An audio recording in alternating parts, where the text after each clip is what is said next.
కుక్కకైనా అన్నం పెడుతుంది కానీ మా అమ్మకి అసలు అన్నమే పెట్టట్లేదు సార్.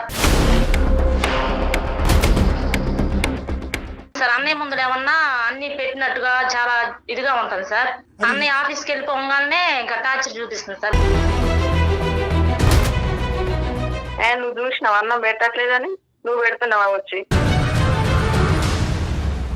మీ ఇంటికి మీ అమ్మలు రాగానే అంత బాగా చూసుకుంటున్నావు, అమ్మని చూస్తే వాళ్ళు తిన్న ఎంగిలి అమ్మకి నేను కూడా బాగానే చూసుకుంటే మీ అమ్మ ఉంది, లేకపోతే ఉండదు. కుక్క కన్నా హీనంగా అన్నం పెట్టవా చూసుకోవడం అంటే? నీకంత ప్రేమ ఉంటే మీ అమ్మ నువ్వు తీసుకుపోయి నువ్వు పెంచుకో. ఆస్తి అంతా మీకే ఇచ్చింది, పింఛన్ మీకే ఆస్తి కాదు, నాకు అసలు ఆమంటేనే నచ్చదు. ఒక మనిషిని ట్రీట్ చేసేటటువంటి విధానం ఇదేనా? దగ్గర అవసరం లేదండి, వాళ్ళ కూతురు దగ్గరికే వెళ్ళమనండి, వాళ్ళ కూతురే పెట్టు. మీ అమ్మగారి పెంపకం ఇదేనా? వీఆర్ దేర్ విత్ యూ జ్యోతి. నేను నీతో పాటు సపోర్ట్గా ఉన్నాను. మీ అమ్మగారికి నేనే కొడుకుగా నేను ముందుకు వస్తాను. నేను ఎప్పుడు చూడలేదు డాక్టర్ గారు, మీరు చాలా ఎమోషన్ అవుతున్నారండి. చాలా అంటే చాలా. తల్లి ఆవిడకి కూడా ఒక తల్లి కన్నటువంటి ఒక బిడ్డే కదా. నీ సమస్య ఏంటి? ఆ పెద్ద ఆవిడ దగ్గర నుంచి అంతే. ఆవిడ ప్రవర్తన నచ్చకపోవటం ఏంటండి? ఏం మాట్లాడుతున్నారమ్మా మీరు? ఈ ఎపిసోడ్ తో మానవత్వం చచ్చిపోయింది. అందమైన జీవితం కార్యక్రమానికి స్వాగతం. నమస్తే కళ్యాణ్ గారు. కళ్యాణ్ గారు, జ్యోతి అని మనకి ఒక ఆవిడ మెయిల్ చేశారు. అంటే ఒక తల్లి ఆవేదన ఆ మెయిల్లో నాకు మొత్తం కనిపించింది. తను కాదు, వాళ్ళ మదర్ గురించి రాశారు. వాళ్ళ అమ్మగారు ఆ తల్లి పడుతున్న బాధ గురించి వాళ్ళ డాటర్ ఈవిడ జ్యోతి గారు, వాళ్ళ అమ్మాయి, తను మెయిల్ చేసింది. పిల్లలు ఉన్నంత వరకు ఒక ఎత్తండి, వాళ్ళకి పెళ్లిళ్ళు అయిపోయి వాళ్ళ సంసారం వాళ్ళకు వచ్చేసాక తల్లిదండ్రుల బాధ్యత కానీ వాళ్ళ మీద చూపించే శ్రద్ధ కావచ్చు, నెగ్లిజెన్సీ అన్నీ పెరిగిపోతూ ఉంటాయి. ఎవరి పనుల్లో వాళ్ళు వెళ్ళిపోవటం వల్ల కావచ్చు. అలాంటి సమస్య జ్యోతి గారు మనం ముందుంచారు. మరొకసారి కాల్ చేయమంటారా?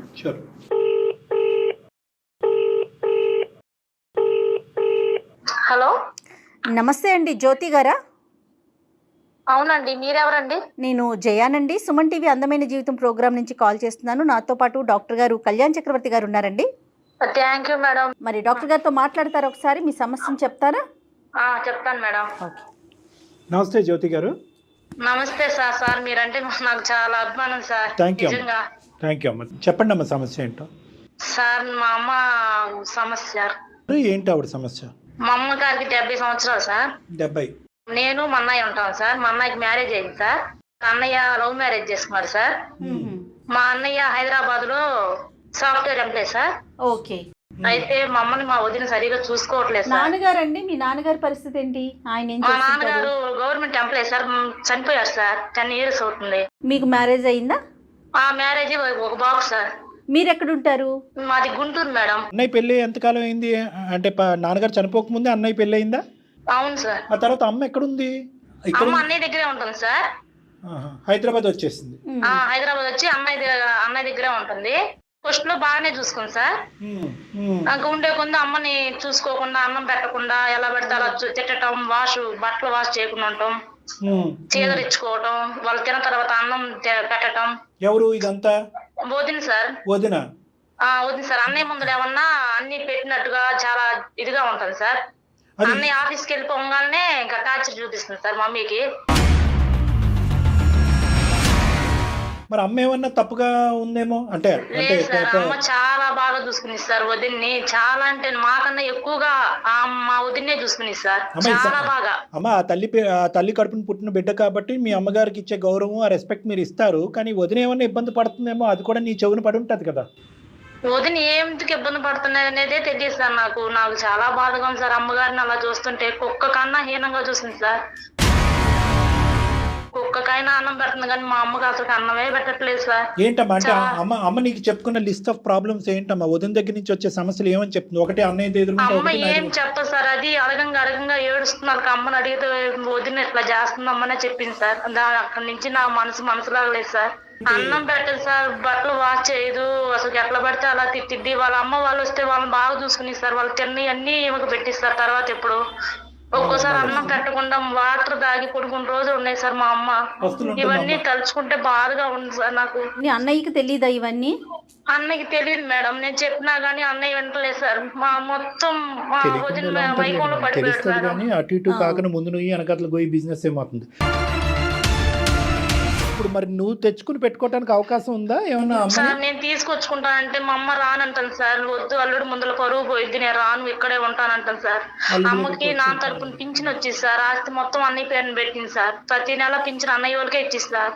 అయ్యో, అన్ని అమ్మ వాళ్ళకే ఇచ్చింది, కానీ అమ్మని ఎందుకు అలా చూస్తుందో అర్థం కావట్లేదు సార్. అన్నయ్య వాళ్ళకి పిల్లలు ఉన్నారండి? ఉన్నారండి, 2 ఆడపిల్లండి. మరి పిల్లలు వాళ్ళు ఎలా ఉంటారు అమ్మతో, వాళ్ళ నాయనమ్మతో? వాళ్ళు చిన్నపిల్లలు మేడం, వాళ్ళకి ఏం తెలిసింది.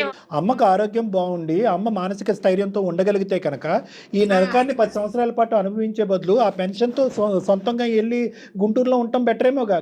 రానంటాను సార్, నేను రాను, అన్నయ్యని వదిలిపెట్టి కొట్టినా తిట్టినా నేను అన్నయ్య దగ్గరే ఉంటాను అని చెప్పి ఇంకా అన్నయ్య దగ్గరే ఉంటుంది సార్. నేను రమ్మంటే రానంటుంది. వదిన అంత టార్చర్ పెట్టినా వదిన దగ్గరే ఉంటుంది. ఒక వదిన అంటే తోసేసింది సార్. తోసేస్తే చెయ్యికి దెబ్బ కూడా తగిలింది. అయ్యో, మీ వదిన ఏమంటుందమ్మా మీ అమ్మగారి గురించి? వదినకి ఇష్టం లేదండి సార్. మీరు తీసుకెళ్ళి దగ్గర పెట్టుకోవచ్చు. మరి పెన్షన్ డబ్బులు అప్పుడు మరి పెన్షన్ డబ్బులు ఉండవు కదా? లేకపోయినా పర్వాలేదంటనా? లేకపోయినా పర్వాలా? లేకపోయినా పర్వాలేదు అంటుంది సార్. అదే ఆ పెన్షన్ డబ్బులు వాళ్ళు సండే బిర్యానీకి ఉపయోగపడుతున్నాయేమో, అదేమో వాళ్ళకి పెద్ద లెక్కలో. అసలు మీ వదిన గారు అమ్మ మీద ఏం కంప్లైంట్స్ చెప్తున్నారు? నాకంటూ కంప్లైంట్ ఏం చెప్పట్లేదు సార్. నేను అడిగిన దానికి మీ అమ్మ నువ్వు తీసుకెళ్ళిపో, నీ దగ్గర పెట్టుకో అని అదే పాట ఆవిడని ఇంట్లోంచి మెడపట్టుకుని గెంటేయాలి. గెంటేస్తే కనుక రోడ్డు మీద పడేయలేరు, మళ్ళీ పరువు ప్రతిష్ఠ కూడా కాపాడాలి కదా వీళ్ళు. సో నీ ఇంటికి పట్టుకోమంటుంది అది. మరి మీరు అన్నయ్యతో మాట్లాడారా? ఎందుకు మీ అమ్మకేనో వదినికి ఎందుకు పడట్లా, సమస్య ఎక్కడ ఏంటి అని అన్నయ్యతో మీరేమైనా మాట్లాడారా? మాట్లాడాను సార్. అన్నయ్య అంతా వదిన మైకంలో పడిపోయి వదిన అలా చేయదు అనే మాటలోనే ఉన్నాడు సార్. సో దీన్ని బట్టి మనకు అర్థమయ్యేది ఏంటంటే పూర్తిగా మీ అన్నయ్యకి తెలియకపోవటం ఏమి కాదు. మీకు అన్నయ్య ఎదుర్కొంటే జరగట్లేదు, కానీ మీ అన్నయ్యకి చాలా వరకు అంశాలు తెలుసు. తల్లిని ఇలా బాధపడుతున్నారని చెప్పి తెలుసు మీ అన్నయ్యకి. ఇక్కడ తప్పు ఎవరిదన్నా ఉందంటే బయట నుంచి వచ్చిన ఆడపిల్లది కాదు, మీ అన్నది తప్పు. మీ అన్నకి గడ్డి పెట్టాలి నువ్వు, మేము పెట్టడం కాదు. మాట్లాడాను సార్. నువ్వు ఇలా మాట్లాడే పని అయితే మా ఇంటి ముందులో కూడా నువ్వు రాగాకు. మీ వదిన మీ అమ్మని ఎంత బాగా చూసుకుంటుందో నాకు తెలుసు. ఏం కొంపతీసి ఇతను కూడా అంటున్నాడా పట్టుకుపోయి నీ దగ్గర పెట్టుకో అమ్మనని? అన్నయ్య అనలేదు కానీ ఆ వదిన అంటుంది సార్. నేను ఆ మాట చెబితే మాత్రం అన్నయ్య వదిన అనగాకు, వదిన బాగా చూసుకుంటుంది. వదిన అనకూడదే, అమ్మని అనొచ్చు. అమ్మ చేతులు ఎరగొట్టచ్చు, అమ్మని గట్టిగా చేతితో గెంటేయచ్చు, కానీ వదిన మాత్రం ముందల అమ్మ వదిన బాగా యాక్టింగ్ చేసిస్తారు, బాగా చూసుకున్నారు. ఒక్క రోజు యాక్ట్ చేయగలుగుతారు, 2 రోజులు, 10 రోజులు, సంవత్సరం, ఇన్ని సంవత్సరాల నుంచి ఎలా యాక్ట్ చేస్తారమ్మా? ఆవిడ క్యారెక్టర్ అది. డాక్టర్ గారు అన్నట్లుగా అతనికి కూడా కొద్ది గొప్ప తెలుసు మీ అన్నయ్యకి. ఇక చూసి చూడనట్టు వ్యవహరిస్తున్నాడు అంతేనా డాక్టర్ గారు? తోసేస్తే చెయ్యి ఇరిగిందంటే ఇంకేం కారణం ఉందమ్మా? పిల్లడ్డు వచ్చిందా కుక్కడ్డు వచ్చిందా? తోస్తే చెయ్యి ఇరిగింది, అక్కడతో తేలిపోయింది. మీ వదిన మీ అమ్మగారిని ఎలా ట్రీట్ చేస్తుంది అని చెప్పి ఎప్పటికైనా మీ వదిన అత్తగారు కాకుండా పోతుందా? చూద్దాం. ఇప్పుడు ఏం చేయమంటావు అమ్మా? ఏం చేద్దాం? మా వదిన గారితో మాట్లాడండి సార్. అంతేగాని అన్నయ్యతో మాట్లాడమను. మీ అన్నయ్య ఇక్కడ దేవుడు అనే స్థానంలో పెట్టేసావు, వదిన ఏమొచ్చి దెయ్యం స్థానంలో పెట్టేసావు. ఇప్పుడు నువ్వు మీ అన్నయ్య నువ్వు కాపాడేసుకుంటున్నావు. ఒక్కసారి మా వదినతో మాట్లాడండి సార్. ఆ క్యారెక్టర్ ఎలాంటిదో ఆ మాట తీరు మీకే అర్థమైంది సార్. సరే సరే కలపండి అమ్మా. ఆవిడ పేరేంటి? రమ్య సార్. కలపమ్మా. ఓకే సార్, కలుపుతున్నా. దయచేసి లైన్ లో వేచి ఉండండి. आपका कॉल होल्ड पर है. लाइन पर. హలో, వదిన ఏం చేస్తున్నావు? ఇంట్లోనే ఉన్నా. అన్నయ్య లేడా? లేదు, డ్యూటీకి వెళ్ళండి, ఇంకా రాలేదు. పిల్లలు ఏం చేస్తున్నారు వదిన? పిల్లలు ఆడుకుంటారు. అమ్మ? మీ అమ్మ మరి ఏం చేస్తుందో. ఫోన్ చేసినావు? ఏం లేదు వదిన, అమ్మ గురించి మాట్లాడదామని ఫోన్ చేశాను. ఏం మాట్లాడతావు అమ్మ గురించి? ఏమైంది మీ అమ్మకి? బాగానే తింటుంది ఉంటుంది కదా. అలా మాట్లాడతారు ఏంటి వదిన? మరి ఏం పని? ఇన్ని రోజుల నుంచి నేను పని ఇప్పుడే వచ్చిన మీ అమ్మతోటి. నాతో ఏం పని? ఎందుకు చేసినావు? మీ ఇద్దరి మధ్య ఏం జరుగుతుంది వదిన? అమ్మ మధ్య ఏం జరుగుతుంది? మా ఇద్దరి మధ్యలో ఏం జరుగుతుంది? ఏం జరగట్లేదు. ఎందుకు గొడవలు అవుతున్నాయి వదిన? అయితే ఎందుకైతుంది గొడవ? నీకే అమ్మ ఎందుకు బాధపడుతుంది? చెప్పిందే మరి ఎందుకు బాధపడుతుంది? ఏమైంది మీ అమ్మకి? ఏం తక్కువైంది? అమ్మని సరిగా చూసుకోవట్లేదని బాధపడుతుంది అమ్మ. ఎప్పుడన్నది అమ్మని ఎందుకు సరిగా చూసుకోవట్లేదు? ఏం తింటుంది మరి మీ అమ్మ నేను చూసుకోకపోతే? అన్నం పెట్టట్లేదంట. నువ్వు చూసినావు అన్నం పెట్టట్లేదని? నువ్వు పెడుతున్నావా వచ్చి? వదిన అమ్మ ఎలా చూసుకుందో నీకు తెలీదా? ఏం చూసుకుంది? డెలివరీ టైంలో ఎలా చూసుకుంది నిన్ను తెలీదా నీకు? చూసుకున్నా. నాకన్నా ఎక్కువగా మిమ్మల్ని ఎంత బాగా చూసుకుంది వదిన. నేను కూడా చూసుకున్నా. ఏం చూసుకున్నావు వదిన? కుక్క కన్నా హీనంగా అన్నం పెట్టవా చూసుకోవటం అంటే? నువ్వు నీ అత్తగారి దగ్గర ఉన్నావు.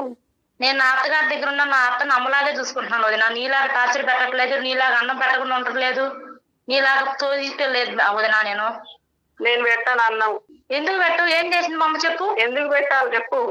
ఏం చేసింది తక్కువ? నీకేం తక్కువ చేసింది? మీకేం ఇవ్వలేదు. అదే నీకేమని చెప్పిందో మరి, అందుకే నేను ఎందుకు పెట్టాలి చెప్పు. మీ ఇంటికి మీ అమ్మలు రాగానే అంత బాగా చూసుకుంటున్నావు, అమ్మని చూస్తే వాళ్ళు తిన్న ఎంగిలి అమ్మకి నేను కూడా బాగానే చూసుకుంటే మీ అమ్మ ఉంది, లేకపోతే ఉండదు. ఇప్పుడు మీ అమ్మ ఎంత, మా అమ్మ కూడా అంతే కదనా. మా అమ్మ మాకన్నా ఎక్కువగా నిన్ను చూసుకుంది. ఇంకా నీకంత ప్రేమ ఉంటే మీ అమ్మ నువ్వు తీసుకుపోయి నువ్వు పెంచుకో. నేను తీసుకెళ్తాను వదిన. అమ్మ నా కాడికి రానంటుంది కదా. ఆస్తి మొత్తం అన్నయ్య పేరు ఉండాలి, పింఛన్ మొత్తం అన్నయ్యకి ఇస్తాను, నీ కాడికి నేను అలా వచ్చి ఉండేదమ్మా అంటుంది. నా కూతురు, నా మనవాడు, నా మనవరాలు అన్నప్పుడు నువ్వే తీసుకెళ్ళి నువ్వే పెట్టుకో. నేనేందుకు పెడతా? ఆస్తి అంతా మీకే ఇచ్చింది, పింఛన్ అంతా మీకే ఇస్తుంది. ఆస్తి కాదు నాకు అసలు ఆమంటేనే నచ్చదు. ఇంత రాక్షసత్వం నచ్చదంట. ఏం వదిన అలా మాట్లాడుతున్నావు నువ్వు? ఏం తల్లి పొంది వదిన, నీకు కూడా తల్లి పొంది వదిన. నా తల్లి బాధ నీకు అర్థం కాదు వదిన. అమ్మదేందో నీకు అర్థమైతే తెలుస్తుంది. తల్లి నువ్వు కూడా ఒక తల్లి వదిన, నీకు 2 పిల్లలు ఉన్నారు. రేపు ఈ రోజు నా తల్లి నా దగ్గర రానంటుంది వదిన. నా తల్లి నా దగ్గరకు వస్తే బంగారంలాగా నేను చూసుకుంటా వదిన. నేను నీలా చెయ్యి. నేను నీ తల్లి వస్తే ఒకలాగా, నా తల్లి అయితే ఒకలాగా కాదు వదిన. నీ తల్లి నువ్వు ఎలా చూస్తున్నావు తెలుస్తుంది కదా. అన్నం పెట్టి నా తల్లి విషయం నీకు అవసరం లేదు. నీ తల్లిది నువ్వు చూసుకొని నువ్వు తీసుకుపోయి పెంచుకో. హలో రమ్య అమ్మ. ఎవరు మీరు? అమ్మా నమస్తే అమ్మా. సారీ, మేము బ్యాక్గ్రౌండ్లో ఉన్నాము. నా పేరు డాక్టర్ కళ్యాణ్ చక్రవర్తి. మేము సుమన్ టీవీ అందమైన జీవితం నుంచి మాట్లాడుతున్నాం అమ్మా. సారీ, మీకు తెలియకుండా మీ వెనకాతల నుంచి మీ కాన్వర్సేషన్ అంతా విన్నాము. కానీ ఏంటంటే ఇప్పుడు జ్యోతి మాకు ఒక ఈమెయిల్ పంపించిందమ్మా. అంటే వాళ్ళ అమ్మగారి పరిస్థితి చాలా దారుణాతి దారుణంగా ఉంది. ఆవిడని ఇప్పుడు కాపాడేటటువంటి ప్రయత్నం.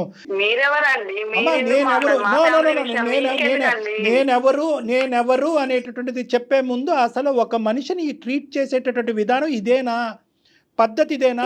మీ కుటుంబ సభ్యులు హర్షిస్తారా? మీ అమ్మ నాన్న హర్షిస్తారా? మీ అమ్మగారి పెంపకం ఇదేనా? మీకేమైనా బుద్ధి ఉందా? రేపొద్దున మీరు ఒక అత్తగారు కాబోతున్నారు. నేను మాట్లాడతాను.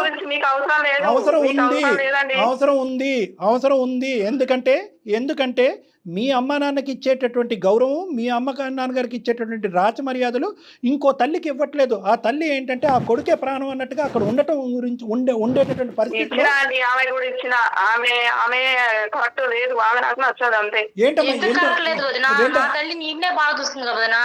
అమ్మ జ్యోతి, ఆవిడకి ఏం అర్థం కాదు.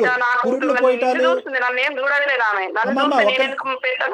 అమ్మ ఒక్క నిమిషం జ్యోతి, ఆవిడికి నిన్నే బాగా చూసుకుంది, దగ్గరుండి నీకు పురుడు పోసింది, మీ తల్లిని ఇలా ట్రీట్ చేయట్లేదు కదా అనేటటువంటి అంశాలు ఏమీ ఆవిడ బ్రెయిన్కి చేరట్లేదు.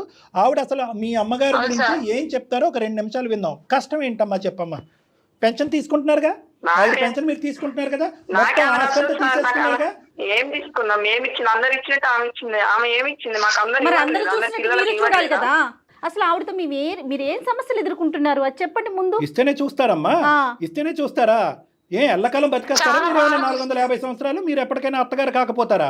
ఆవిడ దగ్గర నుంచి వచ్చే కష్టం ఏంటి? ఈ రోజు ఇప్పటికి నువ్వు మెడపట్టుకుని బయటకు గెంటేస్తాను అంటున్నావు. కూతురి దగ్గర వెళ్ళి ఉండలేక కాదు. కూతురి దగ్గర ఉంటే కనుక పరువు తక్కువ ఉంటుంది. అల్లుడి గారి దగ్గర ఉంటాం అన్నది కరెక్ట్ కాదు. నా కొడుకు దగ్గర నేను ఉండటం అనేది నా హక్కు అన్నగా ఒక తల్లి భావిస్తుంది. ఆ భావన తప్ప ఏంటమ్మా మీ అత్తగారి దగ్గర వచ్చే కష్టం? నా దగ్గర అవసరం లేదండి. వాళ్ళ కూతురు దగ్గరికి వెళ్ళమనండి, వాళ్ళ కూతురే పెట్టింది. నాకు అవసరం లేదు, నేను పెట్టానండి. కాదు, ఏంటి నీ సమస్య ఏంటి? ఆ పెద్ద ఆవిడ దగ్గర నుంచి అంతే. ఎందుకు నచ్చదమ్మా? మీ అమ్మ నచ్చుతున్నప్పుడు మీ అత్తగారు ఎందుకు నచ్చదు? వ్యవహారం నచ్చదా? ప్రవర్తన నచ్చదా? ఏం నచ్చదు నీకు? నా కూతురు, నా అల్లుడు, నా మనవాడు అంటే మేమంటే మేము కాదా? నా పిల్లలు కాదా? నా భర్త కాదా? ఏం చేసేస్తుందమ్మా అల్లుడికి కూతురుకి ఆవిడ? నాకు తెలియక అడుగుతాను. అంటే మీ ఉద్దేశం ఏంటంటే ఆవిడ ఇక్కడ భోజనం చేస్తుంది, పెట్టుబడి అంతా అక్కడ పెడుతుందనా? ఏం పెట్టేసింది? ఏ రాజకీయం ఇచ్చేసింది అక్కడ?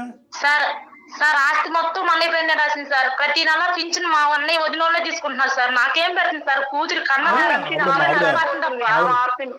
ఏంటమ్మా ఆవిడ పెట్టేది ఏంటమ్మా? ఆవిడ అక్కడ పెట్టేది ఏంటి? అంత దూరంలో, వీళ్ళు ఎక్కడో గుంటూరులో ఉంటారు, ఆవిడేమొచ్చి హైదరాబాద్లో నా ఉంటుంది. మీద కూడా ప్రేమ చూపించాలి కదండి. నేను వాళ్ళ కూతురు లెక్క అన్నప్పుడు వాళ్ళ మీద ప్రేమ చూపించినప్పుడు వాళ్ళతోనే ఉండాలి. నేనెందుకు పెడతాను, నేనెందుకు చూస్తాను? జ్యోతి గారు అమ్మ మీరు ఒకటమ్మా, మీకు కారణాలు లేకపోతే, కారణాలు కనిపించకపోతే, కారణాలు లేవు, కారణాలు కనిపించట్లేదు, ఆ మనిషిని చూస్తేనే నాకు ఏవగింపు అసహ్యం కలుగుతుంది, బయట పొమ్మనండి అని చెప్పు. అంతేగాని కూతురు మీద ఉంది, కూతురు పిల్లల మీద ఉంది అని చెప్పి ఏంటమ్మా? ఏం కూతురు మీద ఉంది, ఏం కూతురు పిల్లల మీద ఉంది? ఎందుకు ఇలా అల్లుకుంటారు? ఎందుకు కథలు? నేను పిల్లల్ని ఏమన్నా చేదరించుకుందా, అసహించుకుందా, నిన్నేమన్నా ఒక మాట అందా? తిండి పెట్టావమ్మా? అట్లీస్ట్ 2 పూటలన్నా కడుపు నిండా ఆ మహాతల్లికి పెడుతున్నా పెట్టట్లేదని చెప్తుంది కదా, కూతురికి అన్ని చెప్పుకుంటుంది కదా. అమ్మా నువ్వు ఇందాక నువ్వే అన్నావు అమ్మా, ఇందాక నువ్వే అన్నావు, నీ మాటల్లోనే అన్నావు, నేను పెట్టను పో, తీసుకుపో, నీ దగ్గర ఉంచుకో అని చెప్పాను, నీ మాటల్లోనే అన్నావు ఇందాక. ఆవిడకి పెట్టడం నాకు ఇష్టం లేదు, ఆవిడ ఎదుర్కొంటా, ఆవిడ కళ్ళు ఎదుర్కొంటా ఉంటే నా ఒళ్ళు కంపరిస్తుందని చెప్పాను, నువ్వే అన్నావు, నీ మాటల్లోనే అన్నావు. ఆ ప్రవర్తన నాకు నచ్చట్లేదండి. అదే ఇదే విడ్డూరం. ఏంటి ఆవిడ ప్రవర్తన ఏంటి? 70 ఏళ్ల పెద్ద ఆవిడ ప్రవర్తన నచ్చకపోవటం ఏంటండి? ఆమెకి 70 సంవత్సరాలు సార్. చచ్చిపోయిందమ్మా, ప్రవర్తన ఎలా ఈ ఉంది ఎపిసోడ్ తో సార్? మానవత్వం చచ్చిపోయింది. ఈ ఎపిసోడ్తో రమ్య అనేటటువంటి ఒక భయంకరమైనటువంటి మనిషి రాక్షస రూపాన్ని కనిపిస్తుందమ్మా నీ మొహంలో. చచ్చిపోయింది మానవత్వం ఈరోజు. సార్ నేను తీసుకెళ్తాను సార్, నాకు ఏమి ఆస్తులు కానీ పింఛన్లు కానీ ఏమి వద్దు సార్. నా తల్లి నా దగ్గరికి వస్తే నేను తీసుకుంటాను సార్. నా తల్లి నా దగ్గరికి రావట్లేదమ్మా, కొడుకుని పట్టుకొని చూసుకోమని చెప్పండి సార్. అమ్మా దయచేసి ఆవిడ పెన్షన్ శుభ్రంగా కడుపు నిండా తింటూ ఆవిడ ఆస్తి కాజేసినటువంటి వీళ్ళని అడుక్కునేటటువంటి అవసరం లేదు. అర్థమైందా? వెళ్ళాలి అంటే కనుక ఈ కేసులో లీగల్గా అద్భుతంగా వెళ్ళొచ్చు. ఇద్దరికి భయంకరమైన శిక్ష పడుతుంది వీళ్ళిద్దరికి. ఇలాంటి సందర్భాలు ఎన్నో నేను డీల్ చేశాను, దానికి తగినటువంటి లాయర్స్ ఉన్నారు. వెళ్దామంటే దానికి రెడీ. వీళ్ళకి ఎలా గడ్డి పెట్టాలో అలా గడ్డి పెడతారు, అలా చేద్దామంటే అలా చేద్దాం. అయినా కానీ నాది ఒకటమ్మా, ఇంత అడుక్కో అక్కర్లేదమ్మా. ఆవిడ ఎంతో దర్జాగా బతికింది, ఎంతో హ్యాపీగా బతికింది. ఆవిడ పుణ్యాత్మురాలు. కొడుకుని ఈ స్థాయి వరకు పెంచి పోషించి చదివించి ఈరోజు దర్జాగా ఉద్యోగం చేసుకుని దాంతో సరిపోక మొత్తం అంతా ఆస్తి కట్టబెట్టింది. చూడండి ఆవిడ చేసినటువంటి పొరపాటు. అది మీ నాన్నగారు చేశారో మీ అమ్మగారు చేశారో నాకు తెలియదు, కానీ మొత్తం ప్రతి చీపురు పుల్లతో పాటు మొత్తం అంతా రాసి ఇచ్చింది. చూడండి అక్కడితో ఏమైందంటే వీళ్ళు వాళ్ళ ఇంట్లో పనుల కంటే హీనంగా అయిపోయారు. కానీ డాక్టర్ గారు, ప్రతి తల్లిదండ్రులకి ఇది ఒక కనువిప్పండి. అవునమ్మా, ఏం చేయాలి ఆస్తులకి సంబంధించి ఎప్పుడు రాసి ఇవ్వాలని మినిమం ఆలోచన చూడండి. ఒక పక్క నుంచి ఏమో వచ్చి కోడలు చూసుకోవట్లేదు, కొడుకు పట్టించుకోవట్లేదు అనేటటువంటి బాధ పడుతూనే ఉంది. మీ అమ్మ ఏడుస్తూనే ఉంది, కానీ నెల పెన్షన్ మాత్రం వాళ్ళ అకౌంట్లో వేస్తుంది. మరీ మంచితనానికి కూడా ఒక హద్దు ఉండాలి కదమ్మా. ఏమన్నా ఉందా? నెక్స్ట్ పెన్షన్ ఇస్తే కనుక బాగా చూసుకుంటారని చెప్పి వీళ్ళు గర్వంతో చచ్చిపోతున్నారు. వీళ్ళు గర్వం, అహంకారం, అంతకు మించి ఏమీ లేదమ్మా. ఒక్క మాట చెప్పిందా? చాలామంది ఇదే కాల్స్లో చాలామంది ఆడవాళ్ళు చెప్పారు, ఏమండి మా అత్తగారు కూడా అనుకున్నటువంటి మాటలు అంటారు, హింస పెడతారు. ఈవిడ కేవలం ఒకే మాట, ఆవిడని చూస్తుంటే నాకు ఉండబుద్ధి అవ్వట్లేదు, ఆవిడని చూస్తుంటే నాకు బాలేదు. ఏం బాలేదు? మీ అమ్మని చూడటం ఒకటి, మీ అత్తగారిని చూడటం ఒకటేనా? ఇదేనా మానవత్వం? కొట్టుకుపోతారమ్మా. కర్మ సిద్ధాంతాన్ని నమ్ముకునే వాళ్ళం మనం, కొట్టుకుపోతారు. అమ్మా ఒకటి జ్యోతి, నేను చెప్తున్నాను, ఆవిడ సంజాయిషి అక్కర్లేదు. ఎందుకు మీ అమ్మగారిని ఆవిడ అసహించుకుంటుందనే దానికి కారణాలు లేవు. మీ ఇదే కాలు మీ బ్రదర్కి కూడా కలపాలి, అతనికి కూడా గడ్డి పెట్టాలి. ముసుగులో దాగుడు మూతలు ఆడుతున్నాడు, భార్య వైపు నిలబడి మాట్లాడుతున్నాడు. అతను కూడా పచ్చి దొంగ. నేను చెప్తున్నాను, రావద్దండి మీరు. అమ్మని వదిన అన్ని చూసుకో, లేకపోతే నా దగ్గరికి పంపించేటట్టుగా చేయండి సార్. మాకు ఏదో సొల్యూషన్ చెప్పండి సార్. అమ్మ బాగా చూస్తా, నేను ఉండలేకపోతున్నాను సార్. ఈ రోజు నేను చెప్తున్నానమ్మా, మీ అమ్మగారిని కౌన్సిల్ చేసేటటువంటి పూర్తి బాధ్యత నాది. ఈరోజు రమ్యని సంజాయిషి అడగక్కర్లేదు, రమ్యకి బుద్ధి చెప్పక్కర్లేదు, రమ్యకి కౌన్సిలింగ్ ఇవ్వక్కర్లేదు. రమ్య మీ అత్తగారిని బాగా చూసుకో అమ్మా అని అడగవలసినటువంటి అవసరం లేదు. నేను చెప్తున్నాను, ఈరోజు ఈ క్షణాన్ని ఈ కాల్ కట్ అయిన తర్వాత మీ అమ్మగారికి నేను కౌన్సిలింగ్ చేస్తాను. నాకున్న స్థాయికి, నాకున్న కెపాసిటీకి మీ అమ్మగారిని మచ్చిక చేసుకోవటం, నేను చెప్పేటటువంటి మాట మీద ఆవిడని ముందుకు తీసుకెళ్ళి నీ ఇంట్లో ఉంచడం అనేటటువంటిది చాలా ఈజీ పని. ఆవిడకి ఫ్యూచర్లో నీ దగ్గర నుంచి బంగారు భవిష్యత్తు ఉంది, మీ హస్బెండ్ దగ్గర నుంచి ఎటువంటి ప్రాబ్లం ఉండదు అనే నమ్మకం నీకు ఉంటే కనుక ఖచ్చితంగా మీ అమ్మగారిని ఈ రాత్రికే పంపిస్తాం. నేను ఎప్పుడు డాక్టర్ గారు, మీరు చాలా ఎమోషన్ అవుతున్నారండి. తల్లి ఆవిడకి కూడా ఒక తల్లి కన్నటువంటి ఒక బిడ్డే కదా. ఎప్పుడు కూల్గా ఏదో ఒక విధంగా సావధానంగా సమస్యని పరిష్కరిద్దామనే మాట్లాడతారు తప్ప డాక్టర్ గారు ఫస్ట్ టైం చూస్తున్నానండి నేను అందమైన జీవితం చరిత్రలోనే ఫస్ట్ టైం నిజంగా. అలా కాదు మేడం, అలా నా మాట్లాడేది. కుక్కకి పెట్టేటటువంటి ఫుడ్ కూడా కుక్కకి 3 పూట్ల పెడుతున్నావు. కుక్కకి మళ్ళీ కుక్క అంటే కనుక కొంతమంది కోపం వస్తుంది. మీ ఇంట్లో ఉన్నటువంటి పెంపుడు జంతువుకి 3 పూట్ల భోజనం పెడుతున్నావు.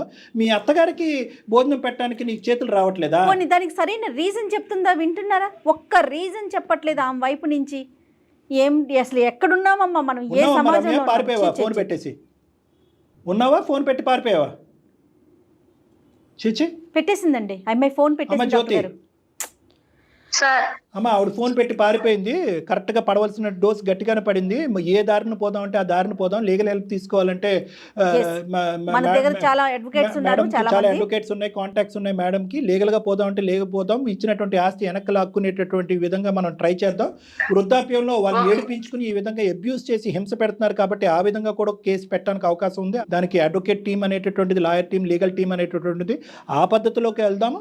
ఈ రాత్రికి రాత్రే నా మాట వినమ్మా, ఈ రాత్రికి రాత్రే అమ్మగారికి కాన్ఫరెన్స్ కాల్ కలపటం కానీ అమ్మగారి నెంబర్ నాకు ఇస్తే నేను ఫోన్లో మాట్లాడి అమ్మని కన్విన్స్ చేసి అమ్మ బ్యాగ్ అండ్ బ్యాగేజ్ మొత్తం అంతా సర్ది ఇమీడియట్గా షిఫ్ట్ చేయటం అనేటటువంటిది చాలా ఇంపార్టెంట్. అమ్మగా తెలియక, ఈ వయసులో తెలియక తన హక్కుల గురించి పోరాడుతుంది. అంటే కొడుకు ప్రేమకి నేను ఎందుకు అర్హురాల్ని కాదు అని ఒక పిచ్చి పోరాటం ఆవిడ చేస్తుంది.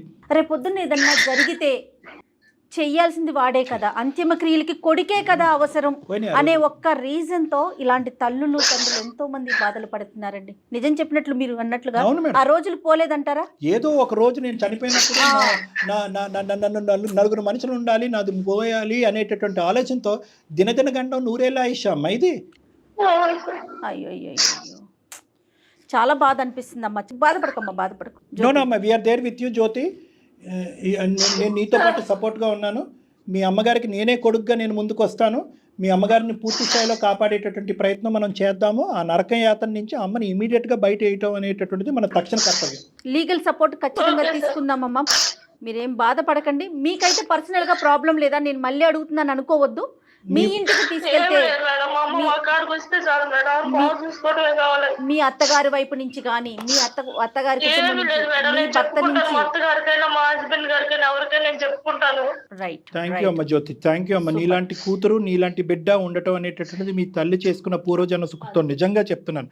ఇదే కానీ నువ్వు కూడా వేరే భాషలో మాట్లాడుంటే కనుక అటువంటి సీన్స్ కూడా మేము చాలా చోట్ల చూస్తున్నాం. ఈరోజు మీ అమ్మగారు ఎక్కడ పోవాలి? భర్తను కోల్పోయిన ఒక స్త్రీ, 70 ఏళ్ల పెద్ద ఆవిడ ఏం చేస్తారండి? ఇలా నా మనుషులు ఆవిడ ఒక్క రీజన్, కనీసం రీజన్ చెప్పినా మేము సంతోషపడేవాళ్ళమేమో. ఓహో ఈ కారణం ఉందేమో, అందుకని ఈ కోడలు బాధపడుతుందేమోనని. చాలా సందర్భాల్లో జయ గారు అదిగోండి తీసుకెళ్తానంటుంది కదా, ఆవిడ దగ్గర ఆస్తి కాజేయడానికి కూతురు తీసుకెళ్తుందంట. పాపం ఆవిడ దగ్గర చిల్లి గవ్వలేదు. ఈ రోజు అమ్మాయి ఏం చెప్పట్లేదు, అది కూడా చెప్పట్లేదండి. ఏముంది ఆవిడకి ఇవ్వటానికి ఇచ్చేసింది. రేపొద్దున ఈ డిస్కషన్ కూడా వస్తుంది జ్యోతి. నువ్వు ఆస్తి కాజేయడానికి అమ్మని తీసుకెళ్ళి అక్కడ పెట్టుకున్నావు కాబట్టి వాళ్ళకే ఇచ్చేసింది సార్. నాకు ఏమి వద్దు, మొత్తం వాళ్ళకి ఇచ్చేసింది సార్. అమ్మ దగ్గర ఏం లేదు, పింఛన్ ఒకటి ప్రతి నెల వాళ్ళు తీసుకుంటారు అంతే సార్. ఆ పింఛన్ కూడా నాకు వద్దు సార్, నాకు మా అమ్మ వస్తే చాలు సార్. చాలా సంతోషం అమ్మ, వినటానికి చాలా సంతోషంగా అనిపిస్తోంది. తల్లిదండ్రులను చూసుకోవాలి అంటే డబ్బుతో ముడి పెట్టకూడదు జ్యోతి. అది ఆడపిల్లేంటి మగపిల్లోడేంటి ఈ రోజుల్లో ఎవరైనా సరే. కాకపోతే ఆవిడ పెద్ద ఆవిడ కాబట్టి ఆవిడ ఆలోచన విధానం అలా ఉంది.